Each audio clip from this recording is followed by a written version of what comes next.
se convergem para um ponto de paz, para um ponto de luz, em que com certeza nós somos fortalecidos, nós nos sentimos protegidos e amparados para continuar a nossa caminhada, cada vez mais confiante na proteção de Deus, nosso Pai, cada vez mais confiante na centelha divina de cada um de nós, cada vez mais confiante que somos capazes de promover a paz, que somos capazes de ajudar o nosso irmão, que somos capazes de fazer a caridade, que somos capazes de modificar o nosso coração, o nosso irmão, o nosso mundo. É essa esperança que nos guia, é essa certeza que nos guia, é essa paz que nos toma, que nos faz chegar à casa de Frei Luís e nos faz sempre voltar à casa de Frei Luís, porque aqui renovamos todas essas energias, porque aqui cada vez mais o nosso caminho se torna mais claro, porque aqui cada vez mais nós percebemos que como filhos de Deus Pai, herdeiros diretos de Jesus, temos a nossa cota, a nossa contribuição na paz de todos nós, na paz da nossa família, na paz da nossa sociedade, na paz do nosso mundo. Por todos esses momentos, por toda essa tarde que já se anuncia maravilhosa, nós dizemos que tenhamos todos nós uma boa tarde e que a paz do Mestre nos proteja sempre. Que assim seja, graças a Deus.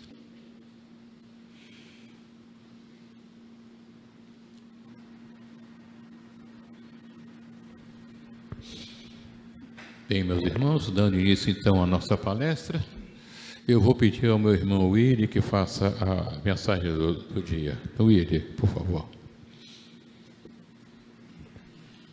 Boa tarde a todos os irmãos e irmãs. Mensagem do dia. A falta de perdão está na raiz de quase todos os problemas. Sentimentos como ódio, rancor, revolta, mágoa são barreiras que impedem a circulação da energia divina em nossa vida. Quem se recusa a perdoar vibra em frequência negativa, dando ensejo ao surgimento de problemas físicos, emocionais e espirituais que a prática do perdão teria evitado. Perdoar é viver a paz do Mestre Jesus. Bom, meus irmãos e irmãs, os Espíritos nos dizem, no Evangelho segundo o Espiritismo, que antes de pedir ao Pai e for fazer a sua oração ao nosso Pai, vai e reconcilia-te com teu inimigo. Então, antes de orar, diz ao Pai, e pedir, diz ao Pai, vai e reconcilia-te primeiramente com teu inimigo. Que como você pode se dirigir àquele que é paz, que é amor, com o coração cheio de ódio? E nós, agora mesmo, acabamos de fazer a prece do Pai Nosso, que nos diz: perdoai as nossas ofensas, assim como nós perdoamos aos nossos inimigos. Todos os dias, todas as horas, segundos, nós estamos sendo perdoados pelo nosso Pai. Porque erramos muito, somos ainda imperfeitos, nossa matéria predomina sobre o nosso espírito, porque somos espíritos de terceira ordem, segundo o Livro dos Espíritos. A predominância da matéria sobre o espírito. Então, meus irmãos, as necessidades mundanas, as paixões mundanas, falam mais alto. Então, é claro que o nosso ego, ele sobrepuja a espiritualidade. Então, nós queremos ter sempre razão e acabamos deixando a oportunidade passar de reconciliarmos com aqueles que pensam diferente de nós. Isso é uma constante. Agora mesmo está passando na televisão, que eu não vou ver e não vejo, nem recomendo que vejam, mas a gente não pode fugir dos anúncios, dos trailers, né? Uma série aí, onde há um condomínio que um briga com o outro acaba...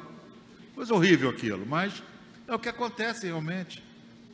As pessoas não querem ficar para trás. Ficar para trás no sentido do que elas pensam.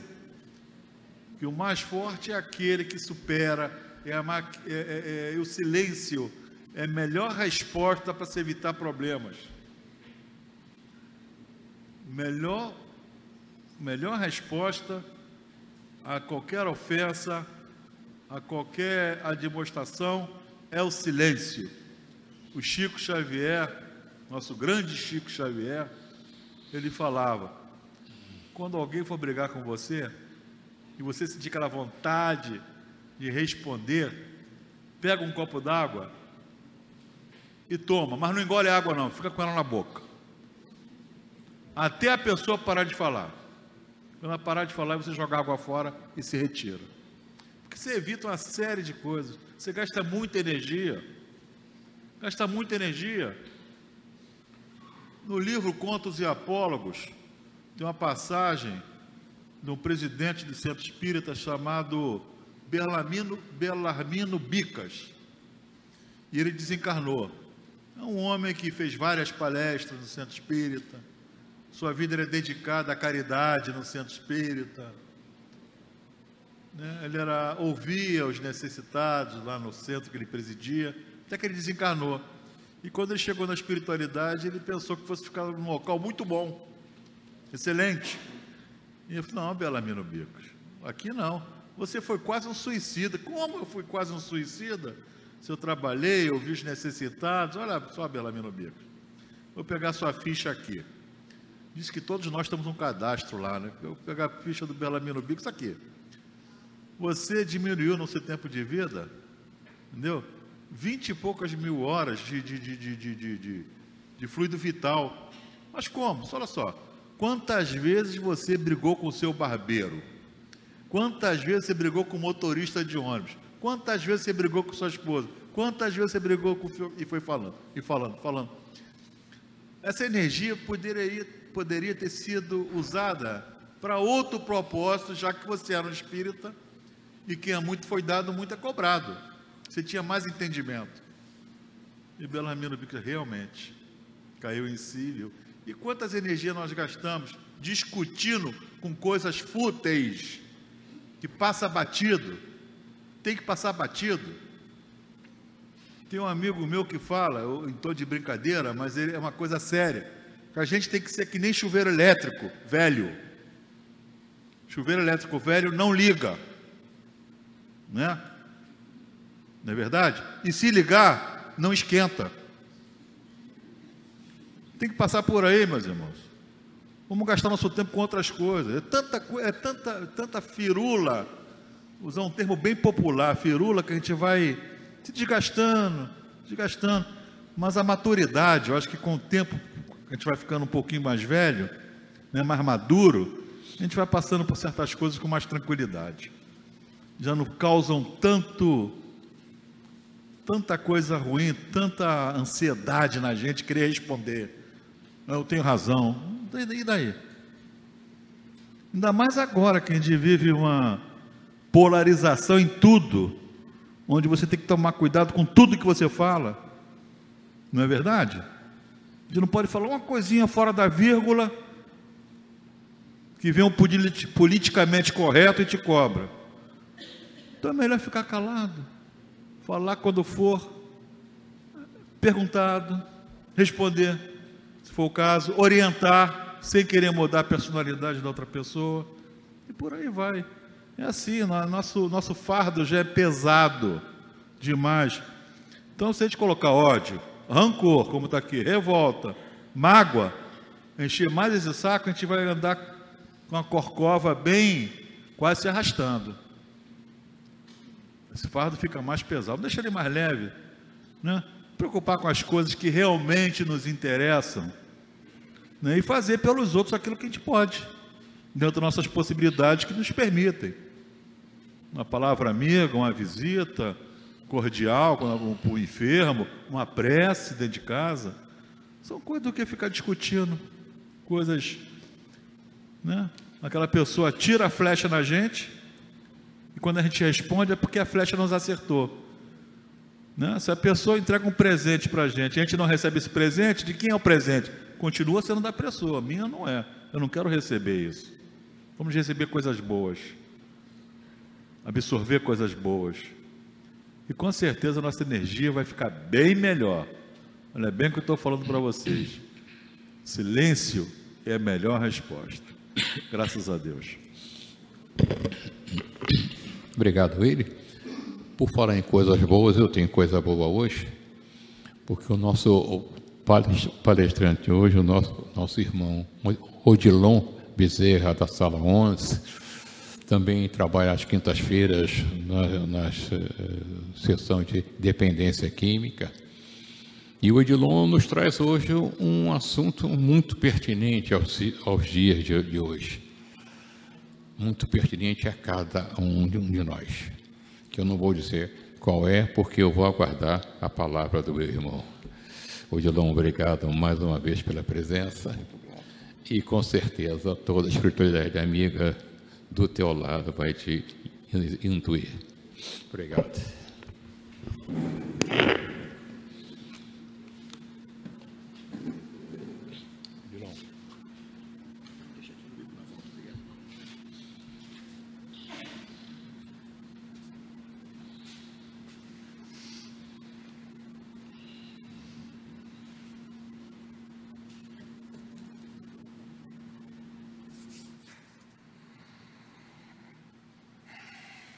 Meus amados irmãos e irmãs de jornada, estejam vocês aqui presentes, ou então à distância, através das redes da internet, estejam vocês encarnados ou desencarnados, estejam vocês mais tarde assistindo aquilo que for publicado no YouTube, conforme as diretrizes aqui da técnica do Lar de Frei Luís.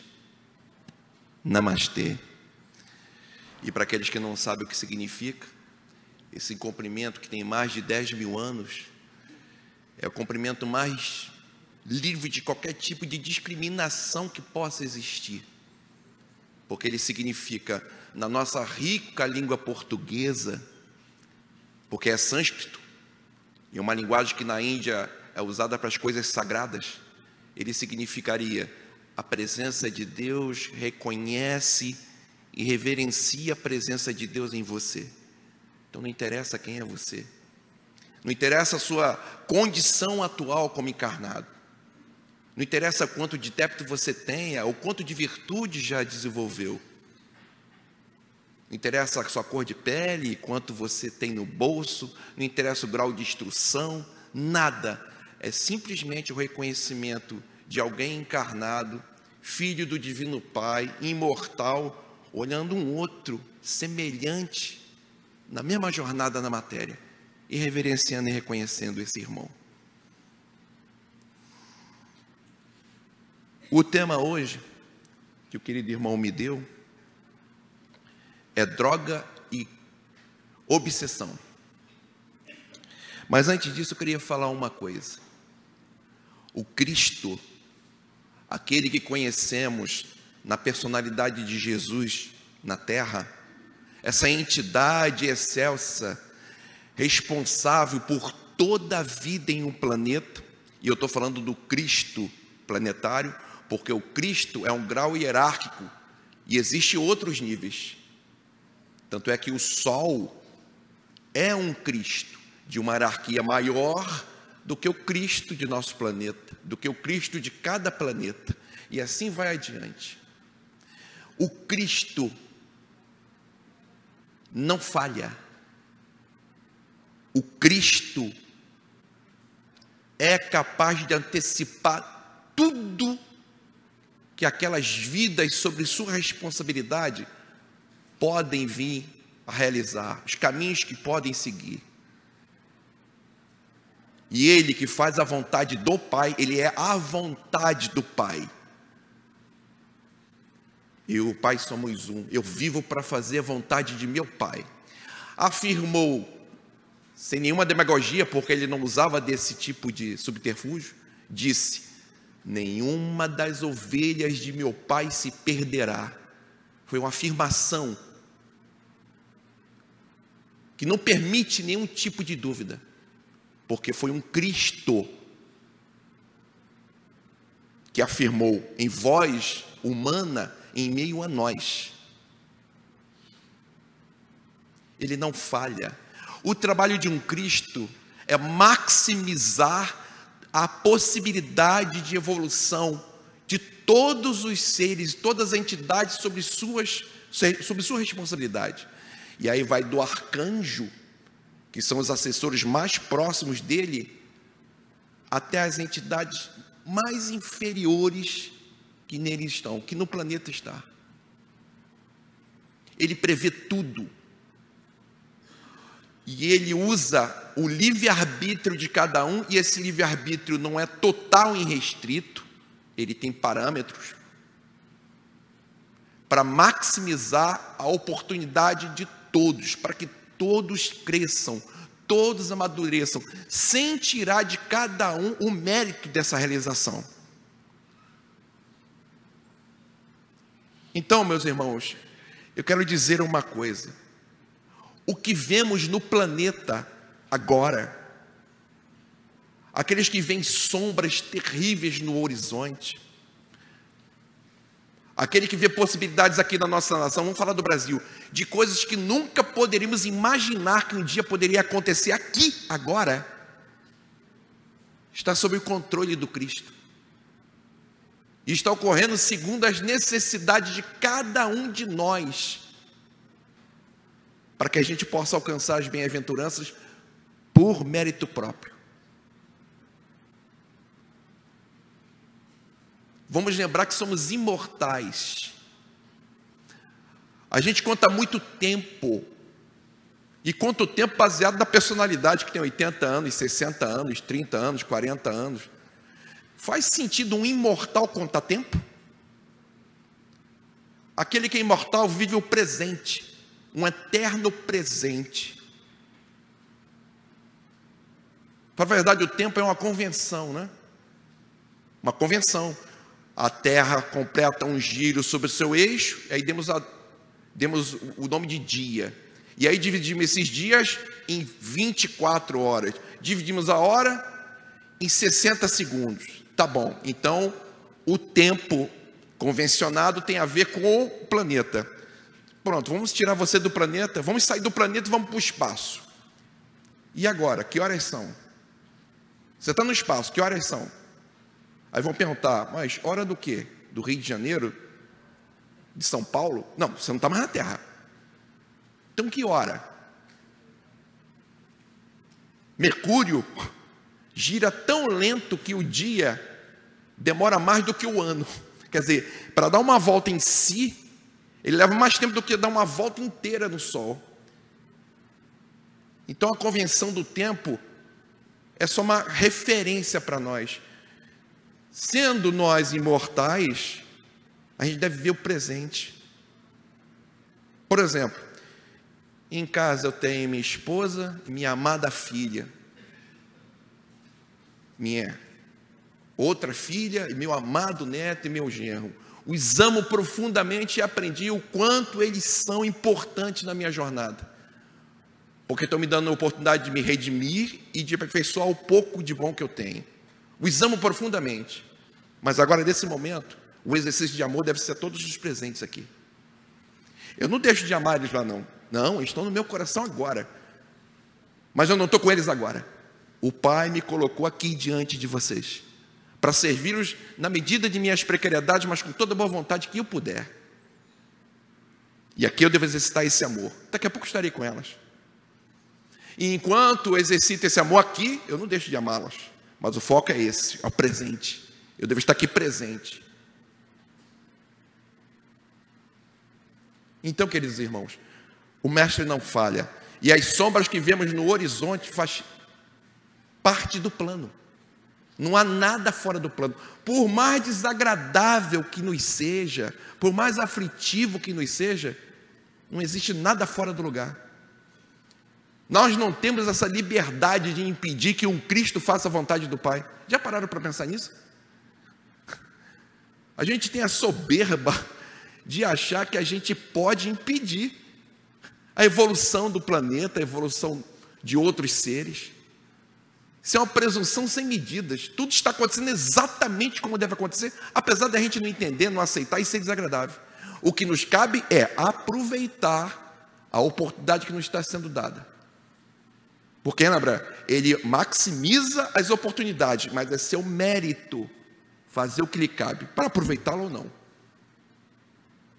Aqueles irmãos totalmente contrários à vontade do Pai, fazem coisas prevista pelo Cristo, que ele consegue antever tudo, todas as possibilidades que essas entidades podem criar de negatividade, ele antevê tudo e programa para que essa atitude negativa deles seja em proveito deles e nossa.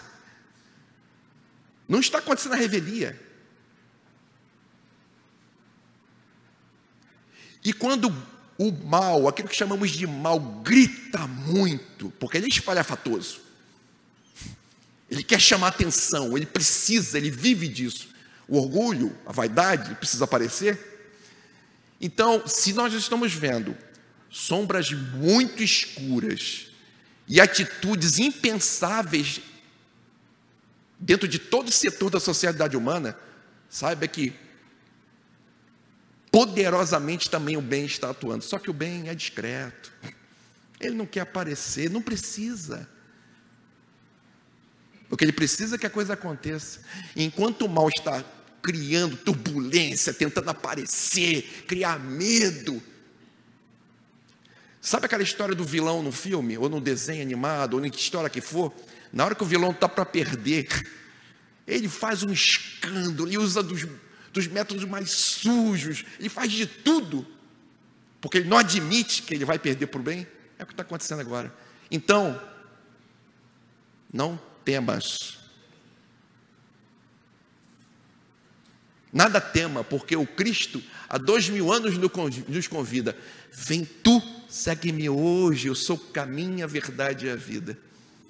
Isso é um poema muito, muito lindo, um pedaço de um poema.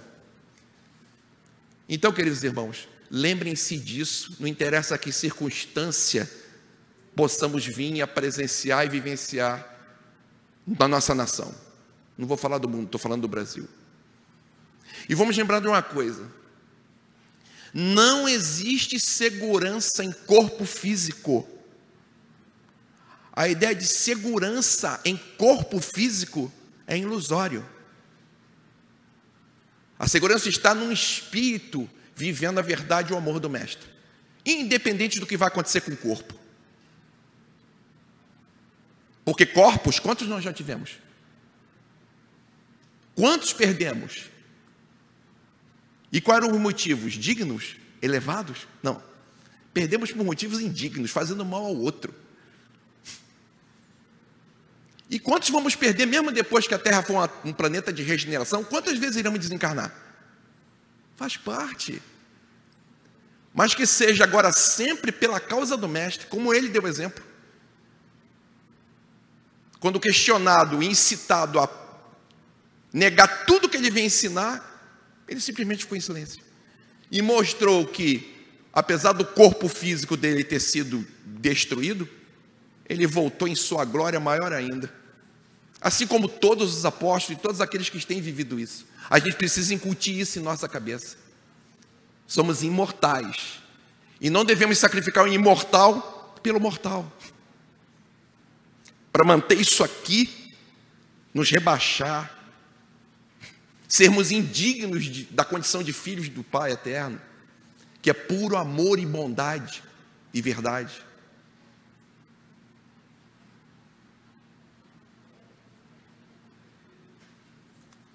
Bom, meus irmãos, o tema não é esse, mas eu gosto de falar aquilo que vem no coração. Para falar a verdade, nas palestras de quinta-feira eu nunca planejo nada, eu deixo vir. Até para que eu, como personalidade, não interfira.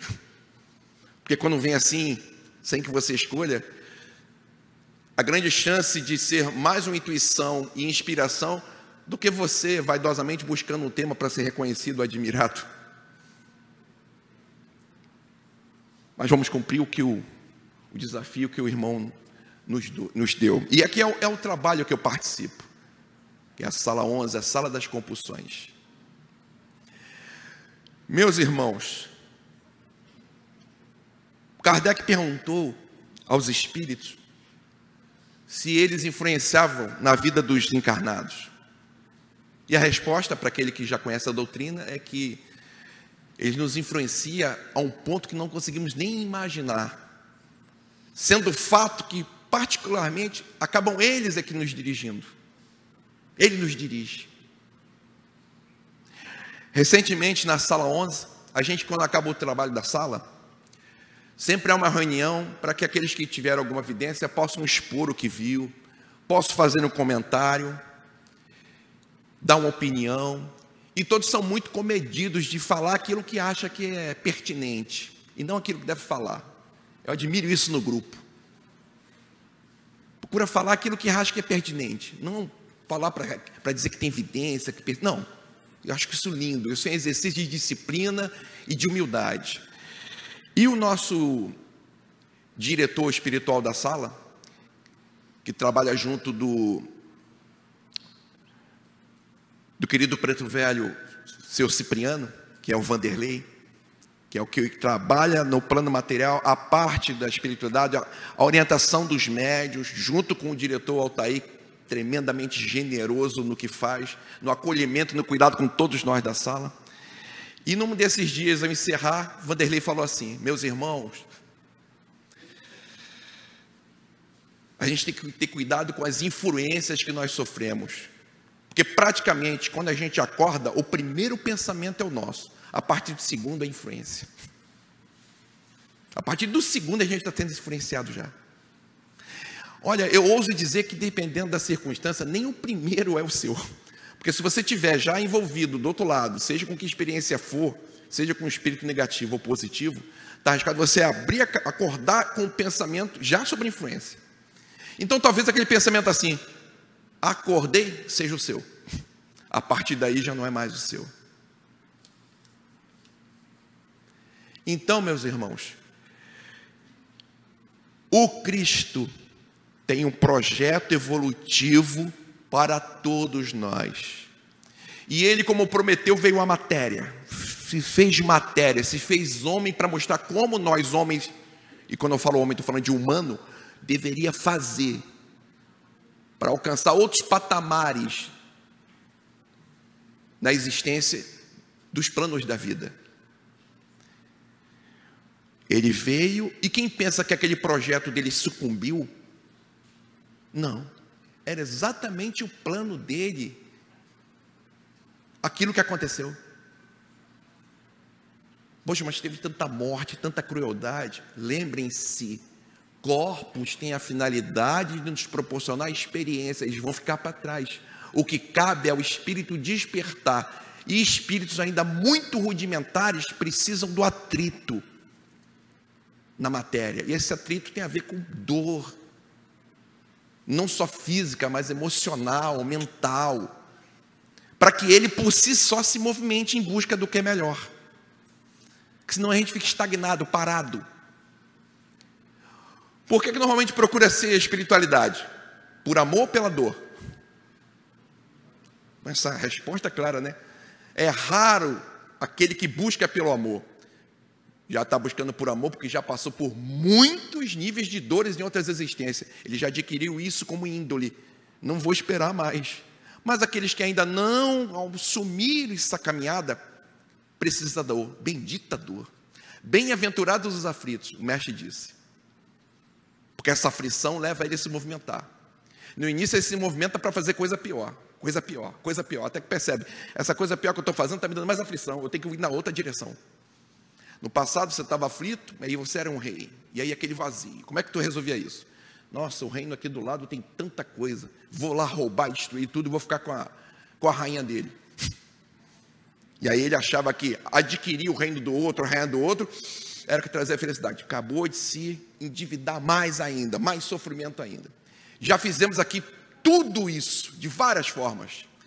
Do bandoleiro, do criminoso, do rei, do chefe de tribo, do comerciante, do religioso, usando a religião como subterfúgio para manipular, abusar, comandar, escravizar. Já fizemos de tudo isso para preencher esse vazio. E isso foi ficando insuportável, e essas dores foi fazendo a gente ficar mais sensível, a buscar uma outra possibilidade.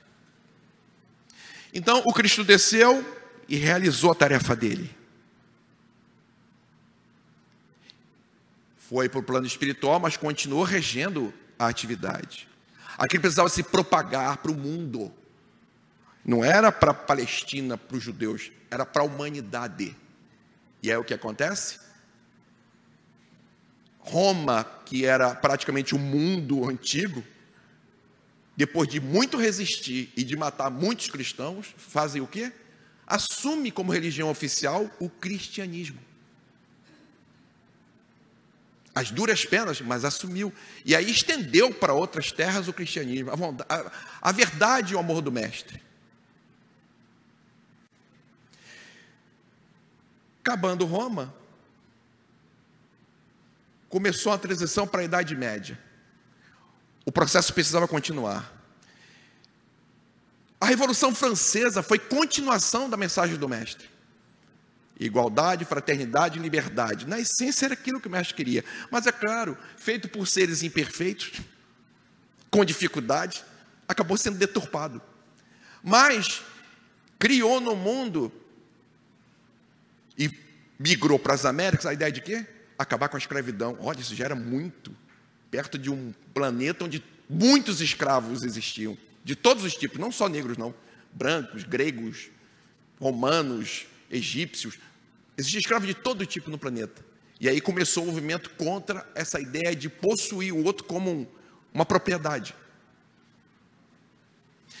E isso continuou evoluindo, mas era preciso ir além. É preciso ir além. Existiam muitas crenças, muitos tabus, muitas ideias preconceituosas que tinham que se romper para que a ideia do Cristo, como ele trouxe, proliferasse. E aí surge, já dei um salto longo, hein? Nos anos 60, um movimento cultural diferente no planeta inteiro. O que foi aquilo? Ocidente e Oriente se confabulando. Oriente e Ocidente começaram a trocar informação. Gurus do Oriente começaram a encarnar ou vir para o Ocidente para trazer a mensagem espiritual deles. Assim como muitos ocidentais começaram a ensinar posturas diferentes para os orientais, que simplesmente desprezavam a vida material, a ponto de não ter higiene, não ter cuidado com o outro, não ter cuidado consigo, em função dessa busca de espiritual e de fugir do material, que ainda existe até hoje, em alguns lugares. Mas as sombras sempre procuram, organizadamente, impedir que a mensagem do mestre se propague. E a sua arrogância não sabe que qualquer movimento que eles façam vai ser usado em prol do mestre, que ele usa. Então surgiu aquela ideia dos anos 60, de músicas diferentes, de muita rebeldia, contra a cultura, uma liberdade melhor para nos autoconhecermos e de vermos a sexualidade como uma coisa sadia, a ser vivida de forma adequada, para que fosse resultado de uma humanidade mais sadia. E aí as sombras pensaram, bom, vamos engendrar nessa ideia de liberdade, libertinagem. O que é a libertinagem? É a liberdade usada de forma indigna, imoral, doentia, aviltante. E aí o sexo começou a ser praticado, não de uma forma sadia, respeitosa, mas aquela coisa do animal, fazer sexo em público. Sexo sem responsabilidade, sem compromisso com o outro, ou com aquele que poderia vir a nascer. Mas as sombras sempre vê outras coisas. E aí, engendrou uma coisa que sempre houve na humanidade, mas em pequena escala. A fuga do estado de consciência normal para uma coisa que parecia espiritual. Quando o Oriente trouxe meditação, transcender a mente humana, alcançar outros patamares espirituais, as sombras venderam a ideia de que você podia fazer isso sem um esforço de modificação de conduta, de viver o amor e a verdade. E aí surgiu a droga. As drogas foram aperfeiçoadas. Porque a sombra sabia que, tirando o estado de raciocínio, de discernimento e de equilíbrio, eles conseguiriam impedir que a mensagem de amor e de verdade do mestre, que precisa de disciplina, que precisa de discernimento, que precisa de coragem, fosse adiante. E a droga, a ideia de que você pode entrar de contrabando no plano espiritual, alcançar patamares espirituais simplesmente usando uma substância, começou a ser vendida. E aí a vida foi ficando mais complicada, mais difícil, mais acelerada, e começou a ficar desagradável e difícil lidar com os nossos problemas. E aí, mais do que buscar o espiritual de forma com contrabando, a maioria usa agora para fugir simplesmente da realidade do cotidiano. O desequilíbrio familiar foi tão grande que crianças foram educados para não ter estrutura emocional para lidar com a dificuldade. São crianças em corpo de 40 anos, 50 anos. E para lidar com isso, a droga, para fugir da realidade. Fugir do estado de irrealidade. Só que isso destrói seu corpo. Destrói a sua capacitação de, como espírito, lidar com o corpo. Destrói famílias, que é a estrutura básica que existe em todo o universo. Olha o reino animal. Olha o reino vegetal. Até no reino mineral existem famílias. E a droga veio exatamente para isso. Um projeto de desvirtuamento do processo que o Cristo vem regendo. Mas o Cristo sabia que isso ia acontecer. Sabia. E ele sabia que as aflições causadas pelas drogas, as famílias sendo destroçadas, as dores, as mágoas, os conflitos, iriam levar a gente a uma condição de existencial, dúvidas existenciais muito mais profundas, que iriam fazer com que a gente acabasse, depois de tanta dor, a buscar o rumo que ele deixou original. A buscá-lo, depois de uma volta grande em erro, buscá-lo. O que estamos fazendo aqui na casa? Procurando entender a mensagem de amor e verdade do Mestre? Por que estamos aqui? Nós já estivemos mergulhados nas mais tenebrosas condições de prática e de ambiente. E não estaríamos aqui agora dispostos a experimentar o que ele ensinou, se não tivéssemos passado por isso. Você precisa conhecer o errado, até constatar que aquilo é insuportável, e aí você vai experimentar o que é certo. Mas se você não fizer esse movimento, você sempre vai ficar na dúvida: será que aquilo é bom e eu não experimentei? Pô, tanta gente viaja, diz que aquilo é legal, eu não experimentei. Só tem um jeito de você ter certeza: experiência própria. Assim como não adianta você vir na casa espírita, ouvir palestra, ver pessoas falando que estão com saúde, que curaram o câncer, que se livraram de compulsão, se você não tiver a sua própria vivência espiritual, sua, íntima, vai ser sempre uma história para você crer ou não. Agora, quando você vive, está acontecendo com você. Você começou a entender a lei divina e você pratica aquilo que traz o resultado, agora vira fé, não interessa o que os outros pensam ou acham. Você vai seguir em frente, se aprimorando naquilo, porque aquilo tem trazido retorno positivo em você e à sua volta. E as sombras? Então, engendraram isso no processo desse planeta. E as obsessões? As lendas, né? As lendas têm um fundo de verdade. Existe uma lenda que em todo mundo é conhecida. Todo mundo conhece essa lenda. É a lenda do vampiro. Todo mundo conhece? Pertence a uma nação só? Todo o planeta já ouviu falar em vampiro? Sabe até como é que é o procedimento? Os vampiros existem de verdade. O vampiro efetivamente existe. Ele chupa teu sangue? Não. O irmão que ao desencarnar levou desejos, necessidade, viciações, só tem um jeito de satisfazê-las.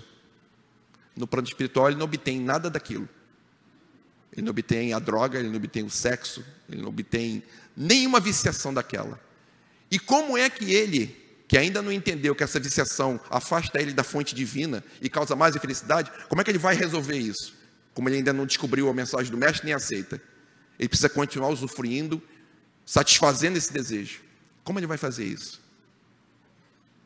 Ele busca um encarnado que tem acesso a tudo isso que está em corpo físico. Segundo a lenda do vampiro, se o vampiro sugar o sangue da vítima até matá-lo, o que acontece com a vítima? Se torna um vampiro também. Não é isso? Pois aqueles que nesse mundo estão compulsivos e dependentes, seja lá do que for, se eles não se livram até desencarnar, por exemplo, alguém que usa uma droga específica, se ele vai até o final da encarnação, naquela viciação, ao chegar do outro lado ele se torna também o quê? Mais um, que vai ter que buscar para saciar aquela viciação, alguém encarnado. Agora essa busca do encarnado não é assim não, aquele ali bebe e eu gosto de bebida, não. Transplante de medula, não precisa compatibilidade? Você pode pegar o sangue de muita gente, mas tem que ter compatibilidade. A mesma coisa eles precisam encontrar alguém que tem uma vibração próxima. E eles trabalham isso. E quando encontram, se aferrenham nessa pessoa. Porque é a única forma de continuar saciando essas necessidades. Imagina a fissura. Para quem está encarnado e tem fissuras, dos mais variados tipos de drogas, sabe que é uma situação que só mesmo quem viveu pode dizer o que é. Agora imagina do outro lado, você numa fissura durante 50 anos, sem interrupção. Aqui a pessoa fica algumas horas até obter a outra dose, e é loucura. O que é 1 ano, 5 anos, 10 anos de fissura ininterrupta? E aí trabalha-se alguém encarnado, procura-se. E aí quando encontra, gruda nele. Lembra do que Kardec perguntou aos espíritos, se somos influenciados por aqueles que estão desencarnados? E é muito mais do que a gente pode imaginar, praticamente eles nos guiam. E aí, eles trabalham o tempo todo. Existem organizações do outro lado que fazem palestras assim, ó. Entidades das sombras que fazem palestras. E aí vem na frente um grande obsessor, um grande técnico, instruir aqueles que estão interessados em aprender. Porque eles querem, porque quanto mais espíritos estiverem envolvidos nessa prática na humanidade, maior a chance do projeto Cristo falir. Então eles dão aula de graça, chamam aqueles que querem saciar essa vontade e instruem. E eles são meticulosos nesses estudos, muito. Porque eles conhecem muito mais do que só aquilo que a gente aparenta, eles nos conhecem como somos, intimamente, no sentimento e no pensamento. No livro Ação e Reação, André Luiz, junto ao mentor Silas, conversa com o obsessor. E nessa conversa informal, ele pergunta como é feito o trabalho para o obsessor. E o obsessor dá a chave. Nós procuramos, no íntimo de cada um, qual é a ideia básica que ele tem, a vontade, o desejo básico que ele tem, que se repete toda hora sem que ele nem perceba. Não, a maior parte do dia, toda hora aquele pensamento vem, toda hora aquele pensamento vem. E aí eles começam a incorporar imagens, sensações, e você acha que é você que está pensando, você acha que é você que está tendo aquelas ideias. Só que o que acontece? De tanto aquelas ideias começarem a se fixar, você acaba realizando. Você vê realizando. E é isso que se faz. Esse é o projeto.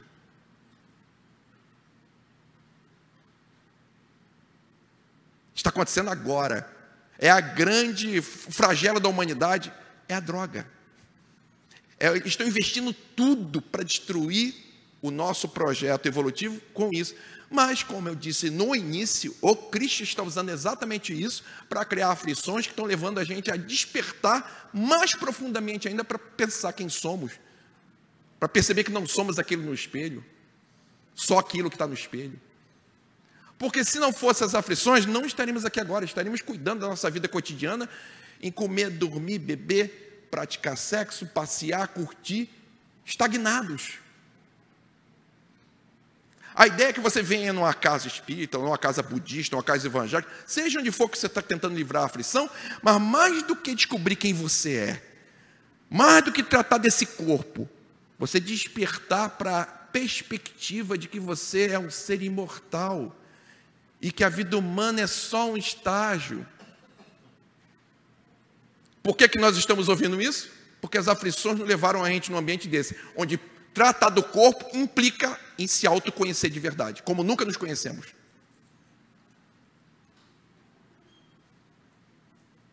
Eu falo para as pessoas que vêm à sala, mais do que vir tratar do seu corpo, vá além, aproveite o expediente que o Cristo lhe proporcionou, trata do corpo e trata logo da alma, desperta para aquilo que você é, que aí você se livra da compulsão, da ideia do suicídio, das doenças graves, da relação humana doentia, você se livra de tudo, cura de tudo. Aproveita que você veio aqui por essa dor, e um dia você vai fazer assim, graças a Deus que aquela dor me levou lá, eu sou outro livre de tantas outras coisas, porque aquela dor me levou lá. Essa é a grande oportunidade. Tem gente que vem, se trata e vai embora. Eu já vi gente falar para mim assim, Odilon, eu quero só voltar a ser o que eu era. Eu era feliz, Odilon, antes da compulsão, eu era feliz. Aí eu pergunto assim, você tem certeza que era feliz? Sim. Se você era feliz, por que você foi para a droga? Você não estava feliz.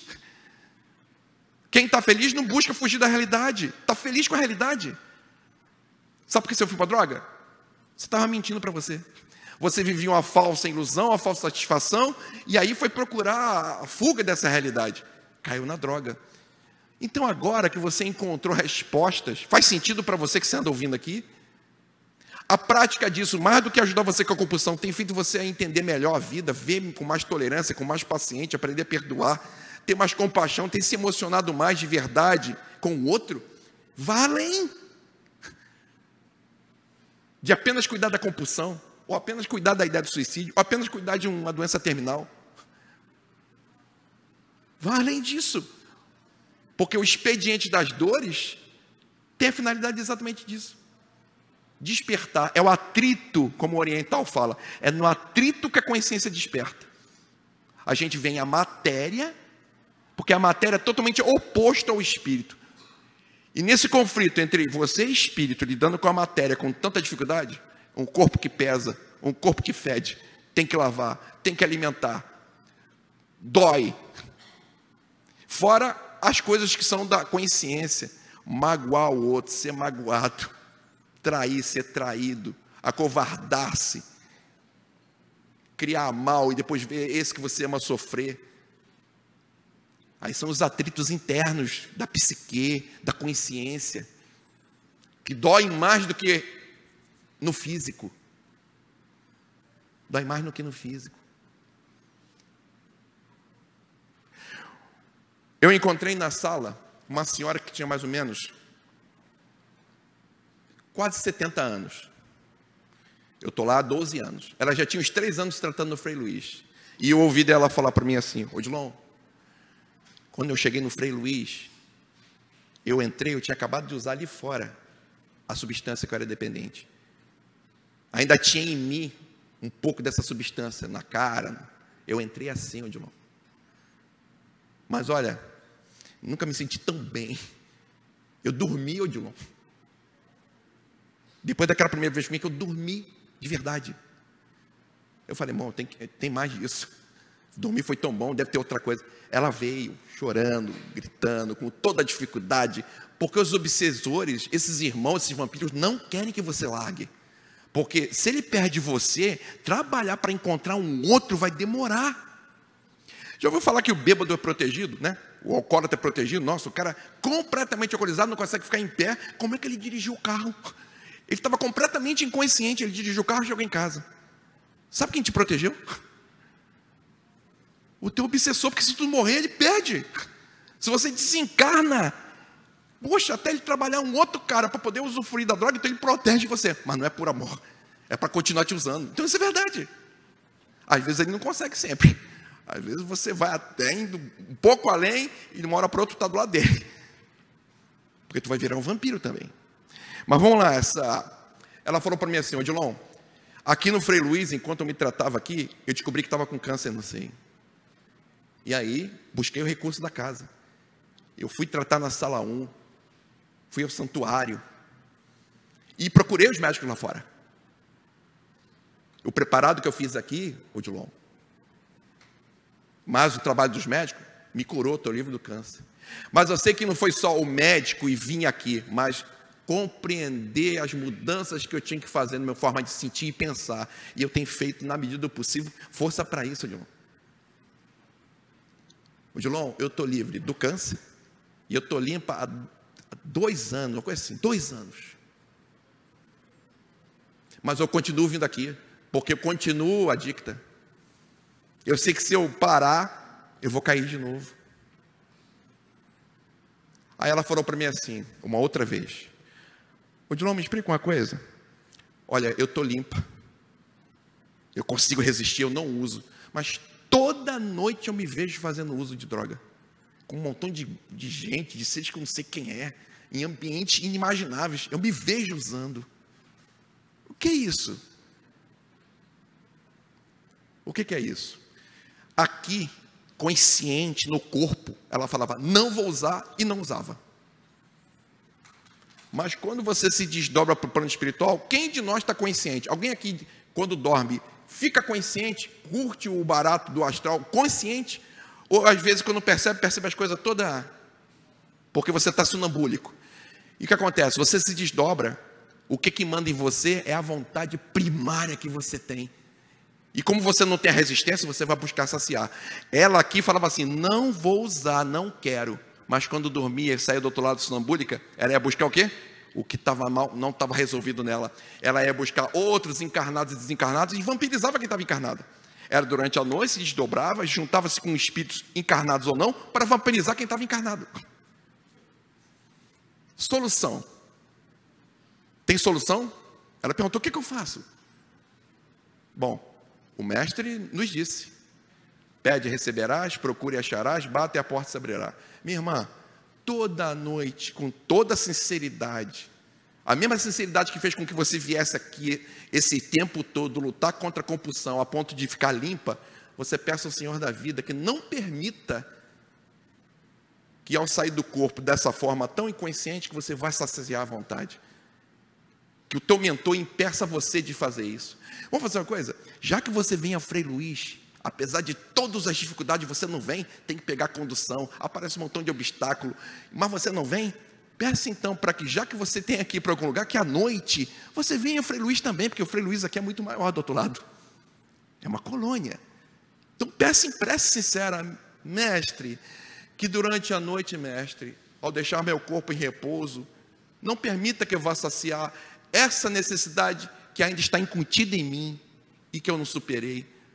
Que eu possa continuar então vindo ao Frei Luiz, estudando, orientando, servindo o outro mais necessitado, a fim de obter e merecer mais ajuda.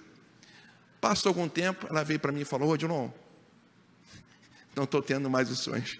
Estou tendo sonhos maravilhosos, Odilon. Resultado de quê? Vontade e compreender. Ela quis entender quem era ela. Ela quis entender as leis divinas, como funciona. Só agora que nós estamos querendo compreender a lei divina, assim mesmo, porque está doendo, né? Não é isso? Porque senão a gente estava onde? Curtindo a vida? Iludindo com o personagem? Benditas dores. Graças a Deus que temos aflições. Que senão a gente estaria no mundo ainda, fazendo isso. Todo dia nós sofremos influência permanentemente. É preciso aprender a discernir o que é você pensando e o que é influência.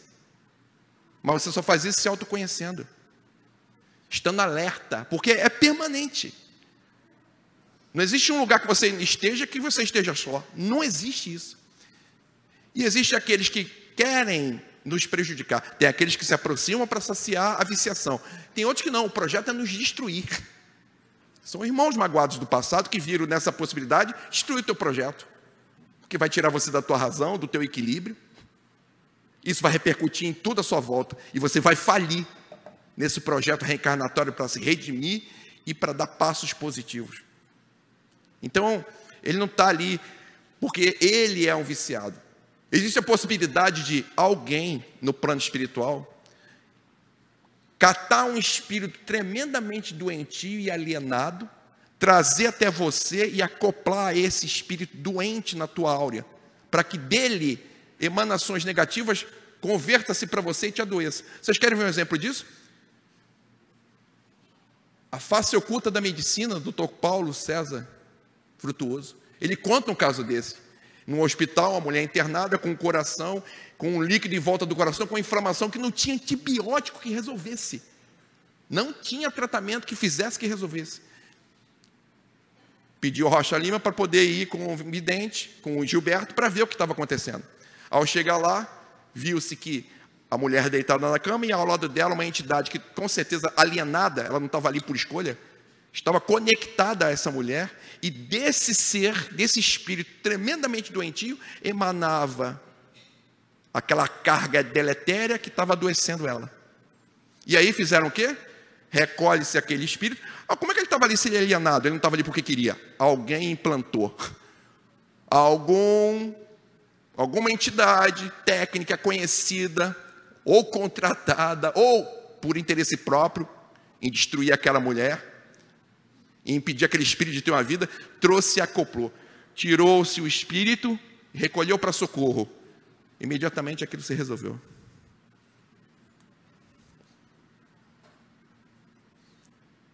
Estamos o tempo todo sobre obsessão. Olha, eu não vou entrar direto na obsessão, que eu prefiro falar da parte positiva. Porque se você entrar no YouTube, em livro, o que tem de trabalho sobre obsessão é muito vasto, muito. E é preciso que a gente faça o esforço necessário por merecer. Faça por onde que te ajudarei. Mas ela existe. O vampiro existe. E nem sempre é vingança, mas alguém infeliz que saiu do mundo naquelas condições e viu em você, no teu filho, ou seja quem for, a possibilidade de saciar essa necessidade, desse vazio que ele criou. É possível que esse compulsivo que está contigo hoje já tenha sido o teu obsessor. Imagina, você vem numa casa espírita, você é compulsivo, e tem um espírito te obsediando e usando você para ter a droga. E aí você se trata, esse espírito recebe tratamento e vai ser socorrido. Vai para os planos espirituais, ser socorrido, tratado. Mas você, em vida anterior, incutiu e envolveu ele com a droga. Foi você que induziu ele. Seja porque você faltou com a sua atitude presencial de pai, de esposo, de amigo. Você magoou e levou ele, de uma certa forma, direto ou indiretamente aquilo. E aí agora, para se vingar, ele colou em você.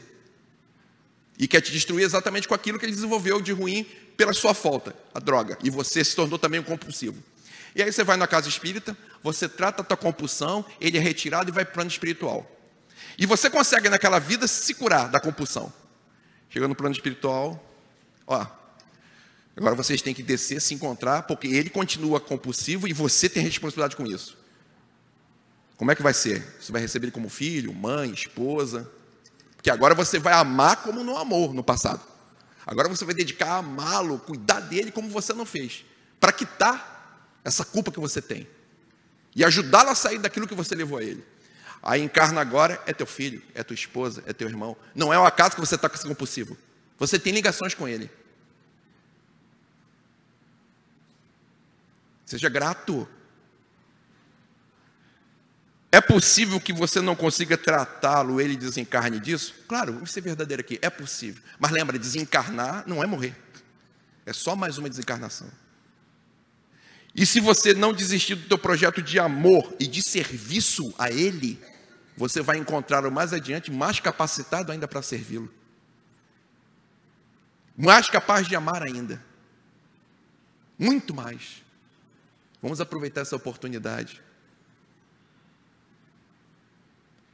Crie autonomia, aprenda, conheça, entenda. A mensagem está em todo mundo e nós já somos espíritos muito antigos e intelectualmente capazes de entender o que o mestre tinha a dizer. Muito tenho que vos dizer que não podeis suportar agora, mas eu orarei a meu Pai, para que mande outro Consolador, o Espírito de verdade que tudo esclarecerá. No livro dos Espíritos se apresenta o Espírito chamado Espírito de verdade, que veio trazer os porquês. Agora faça por onde, baseado nos porquês, as mudanças necessárias, porque há muito mais do que a fase humana. A fase humana é a infância, é o berçário do espírito que está se descobrindo. Somos recém-saídos do animal, começamos agora a adquirir consciência de si. Vamos além, porque não há fim. Lembra, a meta de um espírito é o espírito puro, mas o espírito puro ele quer ser um espírito angelical. O angelical quer ser um arcanjo, o arcanjo quer ser um Cristo, um dia responsável por um planeta. Assim como possivelmente o Cristo do nosso planeta quer ser um Cristo solar. Não para. Meus queridos e amados irmãos, muito obrigado por vossa paciência. Que vocês possam aproveitar todas as oportunidades que o Senhor da vida nos dá de realizar as mais íntimas aspirações de nossos espíritos, porque esse é o verdadeiro ser, e não aquilo que vemos no espelho. Namastê.